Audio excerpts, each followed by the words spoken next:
1, 2, 3, come on! Come on, come on.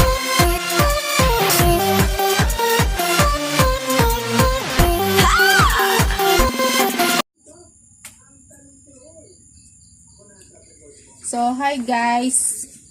Magandang gabi sa inyo. Ayan.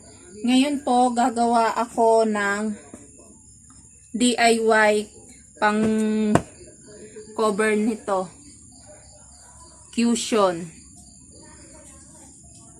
So, ang sukat po ng aking unan ay 14 by 14.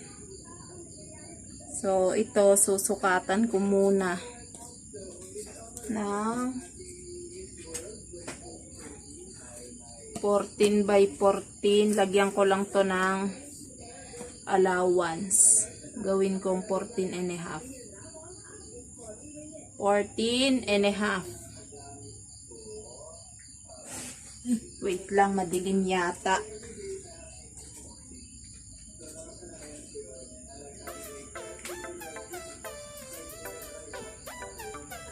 Ayan, 14 and a half.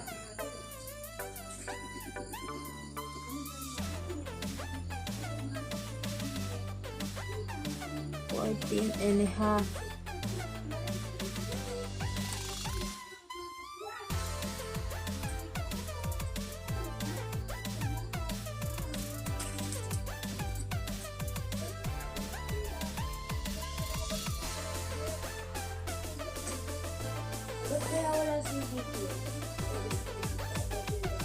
Nakikita niyo po ba? Nandito na naman po ako sa aking mahiwagang higaan. Ayan. So, gugupitin ko na po siya. Sana hindi ko magupit ang aking kobre kama.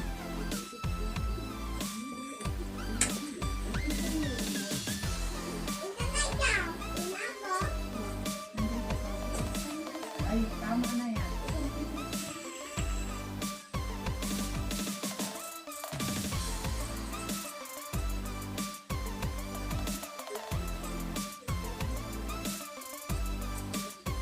So, ayan guys.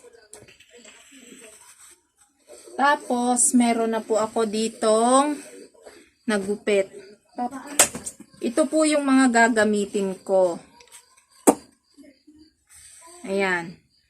So, ang lapad po nito ay 2 inches. Ayan.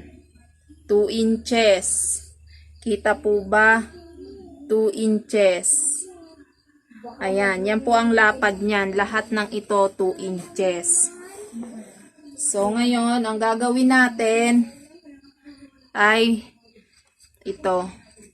Tatandaan ko lang po ito dahil may gusto akong design na gawin. Guguhitan ko lang po ito. At sana magustuhan nyo ang aking padaling to.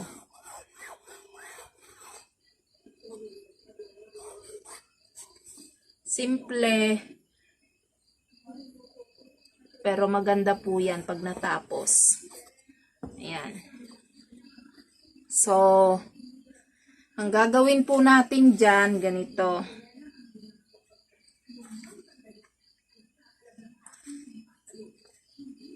Tatahiin natin ng pagganito dito.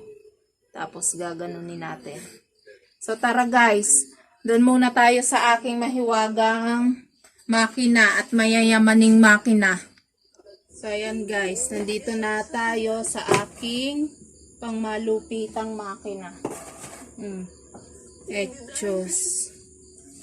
Pangmalupitan ko no. Huwag kang maingay, anak. So, ganito guys ang ating unang gagawin. So, ayan guys. Tatahiin natin siya muna ng pabaliktad sa pinakadulo. Ayan. Kung nakikita nyo po, ganyan lang po siya. Ayan, pabaliktad.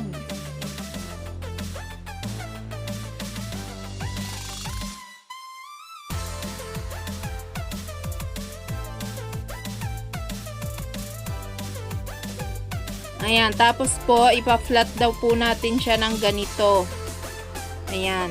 Mas maganda po kung i-flat nyo po siya sa plancha para mas maganda ang fit.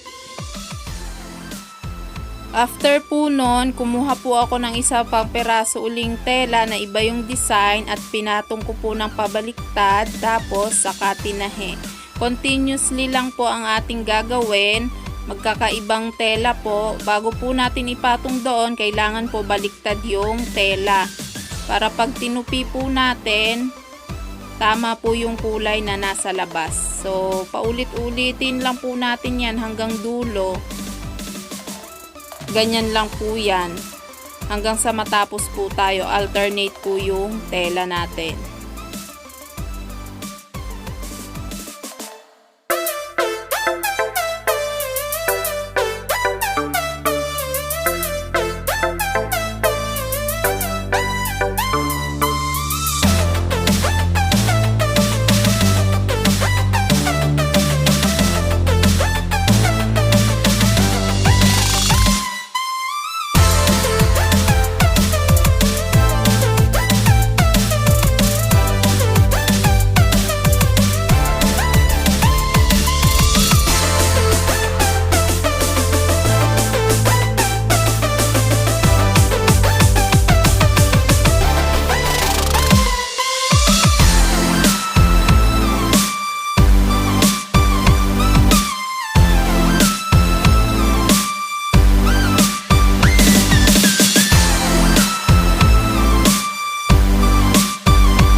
So, after ko po siya matahi hanggang dulo, ayan, tinrim ko po yung mga labis-labis sa gilid, ginupit ko po, ganyan.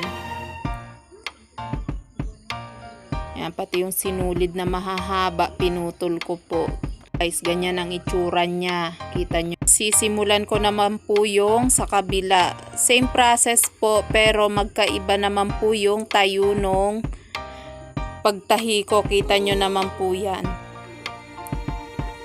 Pero ganun din po ang proseso. Isang kulay muna ng pabaliktad, saka natin tatahiin, tapos ipaplat po natin bago natin ipatong yung isang tela, tapos saka natin tatahiin. So hanggang sa matapos yan guys, ganyan lang yan.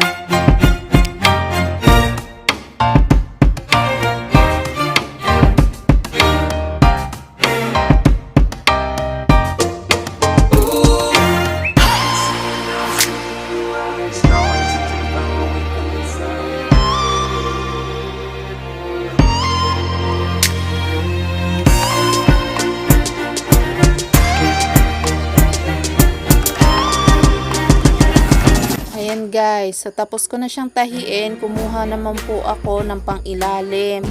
Hinati ko po sa gitna, tapos ayan, kita nyo naman, tinatahi ko po yung magkabilang dulo. So, sundin nyo lang po ang process na to, madali lang po. Tapos tinupi ko po siya ng ganon, at tinandaan. Ayan.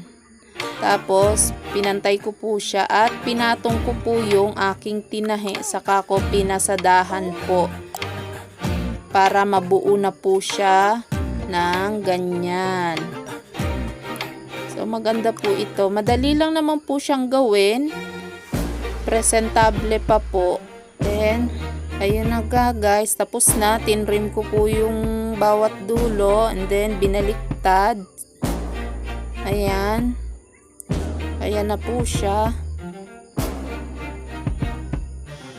Charan! Ayan na po ang ating cushion pillowcase. O, di ba? Madali lang pong gawin pero maganda po siyang tingnan. Nagustuhan nyo po ang video na to, please like, share, at subscribe na rin po kayo sa aking munting channel. Ayun lang po, maraming salamat. God bless po.